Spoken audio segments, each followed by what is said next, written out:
So polls are showing most Americans are very pessimistic about their personal finances. Is there any strategies to kind of, I guess, sleep better at night? Yeah, right. I mean, this is one of those environments where it's just sort of, we get this hope. And we had this big run at the end of March. Okay, we might be up, and then it comes back down. And we had a 9% run just a few weeks ago, and then we got sideways. We're bouncing off the top. There's some hope there. And then the hope gets dashed, at least, for now, because the inflation number comes out higher. And so, how do you sleep better has a lot to do with just being able to, kind of understand, your overall scenario. But you're in good company. And let me share, some info here. This is the consumer sentiment survey. So if you're nervous about your investments and having trouble sleeping, there's a lot of people in the same spot. Yeah. So what this came out, and I try to describe, this is going back to the 1950s.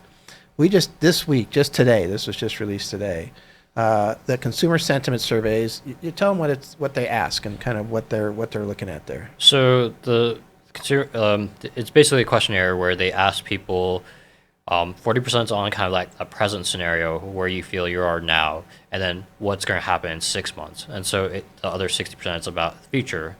And so people aren't very bright on what's going to happen in the next 6 months. They feel we're kind of going into a recession. Yeah, and so this survey is at 50.2, right? That's the lowest it's ever been.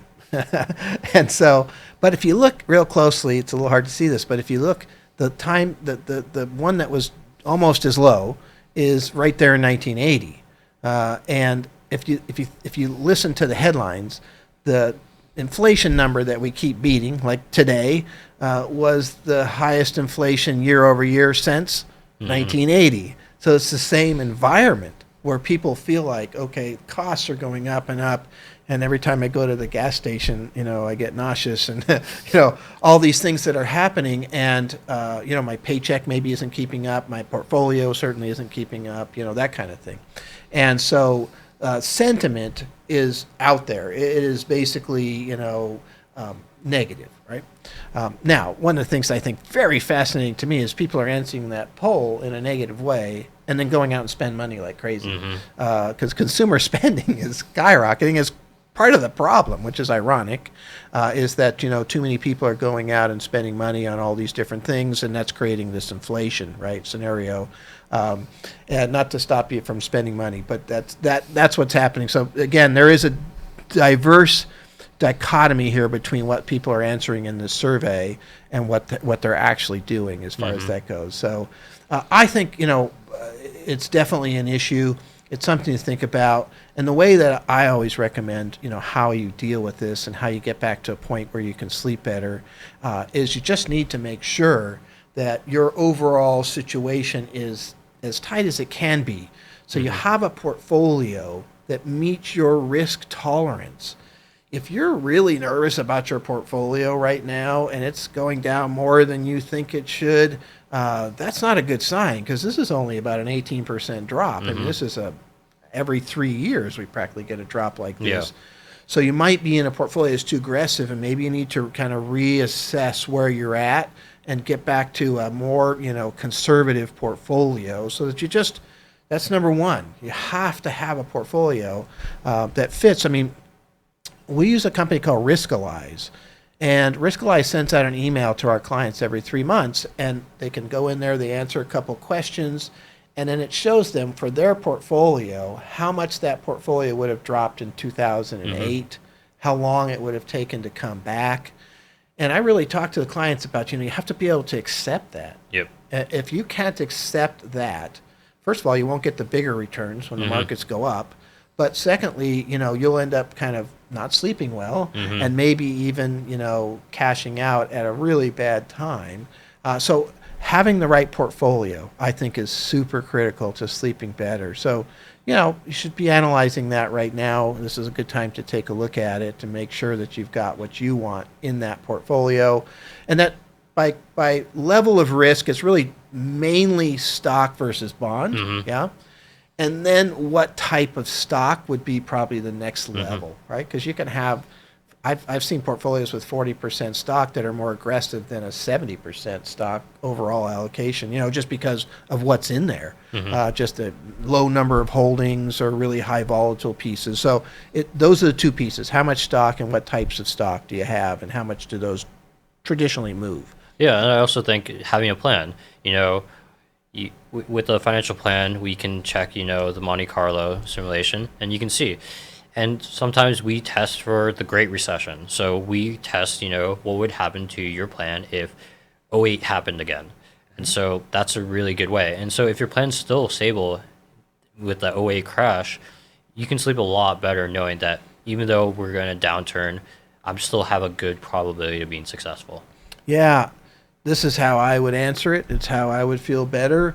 At least I want to know this. If the number's not good, I wouldn't feel better, but at least I'd know, and I could then start to make some adjustments to my portfolio, to my lifestyle, whatever I have to do to make this work. But in this Monte Carlo simulation, and Ethan's right, we can run a basic Monte Carlo simulation where we just say, okay, push the button, computer runs your lifestyle basically 1,000 times. And so we have everything in there. We have your assets in there. We have all of your incomes that are coming in, and we have all the expenses that you want to, pull out of your, to support your lifestyle, taxes, all of it. And so when we run basic Monte Carlo simulation, it says, hey, here's the chance of success. But we can also then go in and do a stress test where we do two things. Number one, look at what would happen if we had another Great Recession, as Ethan said. And number two, what happens if inflation stays high for the rest of your life? And what's the probability of success there? So, if we go in and stress test and we, push the button and that client comes out at 96%, they can sleep better, right? And so I think that's part of it, is knowing we all can see I've said this a million times, we can all see our statements. We all know what's happening. We can see the market. Nowadays we can go in and check it, really by the minute and see what's happening. And but what's really hard to tell is what that really means. Long term for the rest of your life. What's that mean? And how do you figure that out? To me, it's having this plan, and we have this set up so it's basically live. All the assets are feeding in on at least a daily basis, and then we just look at it and we can push that button and just get that Monte Carlo simulation number and find out. So honestly, if that came out in the purple, which is 75% or less, I probably wouldn't sleep better, but I'd have some new plan to try to get that back up, right? But a lot of times people just see the value of their statements drop or their accounts drop online, and they're just worried about that. And they're still sitting, let's say, maybe at 96%. That should help you not worry as much when you're still at a really high probability of success, even under stress testing scenarios like inflation and a high drop of the stock market. And the nice thing about a financial plan is, too, it's an early warning system. Even if you're dropped down to like 50%, you still have time to adjust. Yeah. It's not going to be like, I'm instantly running out of money. Yep. And so with these kind of early warning systems, we can make adjustments to your plan. Maybe we cut back on spending. Maybe we kind of change how the portfolio is structured to just have a better chance of success. Yeah. Having a long-term outlook, being able to know where you actually are, being able to know, what impact this downturn actually has on your overall success is what you should be thinking about instead of just looking at the account values and the fluctuation that's happening there as far as that goes. So it's good stuff.